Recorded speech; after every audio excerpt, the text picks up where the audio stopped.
My number 6 pick is someone that I think some people will say this is a good pick. I think some people will say this is I'm a bit too high on him. I think this guy is great. I think he's underrated because of how his teams have played these past couple of seasons.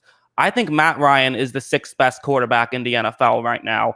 I think, Wow. we just talked about he had also, he was with Wilson getting tied for most sacks. I just think that Matt Ryan is just a really good and underappreciated quarterback. You said, wow. Again, what are your initial thoughts to me being this high on Ryan? Yeah, I mean, I do feel like that a lot of Ryan's.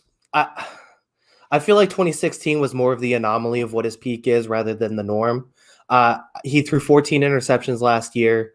He had almost a 15% bad pass rate. He was let me see here. Sorry, get the exact number. 14th in on target rate, and let's look at his drop rate here too, real quick. Great podcasting content, real fast. Yeah, he actually had the lowest.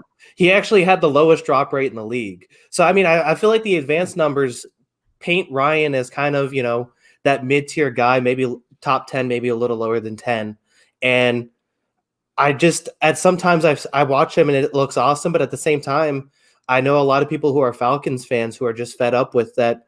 He has all of these weapons on offense and he's still not able to get it done. You mentioned the offensive line problems. He was sacked a lot last season, and I think that goes against it. I think that obviously hurts a lot of his numbers, but at the same time, I feel like that if this is a guy who we're talking about as a potential MVP candidate, he should be a lot better in where he's at right now. I don't totally agree. I mean, I'll get a lot to unpack here. We'll have to go step by step. For one thing, what are you getting? Just so I know and the audience knows, where are you getting those advanced numbers from? Just so I'm not saying this is wrong, on footballreference.com. Gotcha. Okay. Yeah. But anyways, this is footballreference.com. Okay. Yeah. I just wanted to. But I mean, I don't totally agree. I mean, I do think that yes, 38 touchdowns to 7 interceptions is kind of a fluke, especially with 4,900 yards. Pretty crazy, except that it happened 2 years later. He threw for 35 touchdowns, 7 interceptions. A bit of a lower season last year, but I don't agree with all these weapons whatsoever. Bad offensive line, not much of a running game, and outside of Julio Jones, Ridley we thought was going to be this kind of a Chris Godwin to Mike Evans type guy. It hasn't really worked out that way. He's still been solid, but just not maybe what we thought he could have been. I don't totally agree, and I think that he's again consistently been one of the best quarterbacks in the league. You talk about guys who you always have a chance to win a football game with. I think Matt Ryan is one of those guys, and I don't know if there's anyone left on this list outside of, I guess maybe one or two, but not many left on this list. Yeah, I mean, I guess I can agree with all that. Like you said, when he's at his best, he's awesome. He's obviously won an MVP, and he was really close to winning a Super Bowl for reasons that were pretty much beyond his fault in that game. But at the same time, we're also a few years now removed from that Super Bowl, and I don't know if his ceiling's still up there. That's my question. And I think a lot of the advanced numbers back that up right now. Especially, he was just bad last season in a lot of aspects. And a lot of that is probably attributed to a lot of the pressures.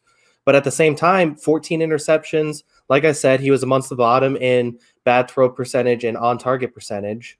I just see, or excuse me, there was drop percentage. He had really sure-handed catchers, especially before he had Austin Hooper leaving. And he was I just feel like at the same time, he was one of the lowest in the league in terms of some of those advanced stats. For one thing, I do think that drop percentage, that can also go to a quarterback to some degree because certain things kind of drop, certain things don't. Sometimes you will see quarterbacks who have high drop percentages not be the best quarterback, but I don't know. I mean, I would have to look into that. I can only go off of what I've seen on tape. I think that he still is a very good quarterback. I don't think last year was his best season, but I still think that he is a top 6 quarterback, and we could go around in circles, but I think at this point, we'll just have to move on and again, agree to disagree.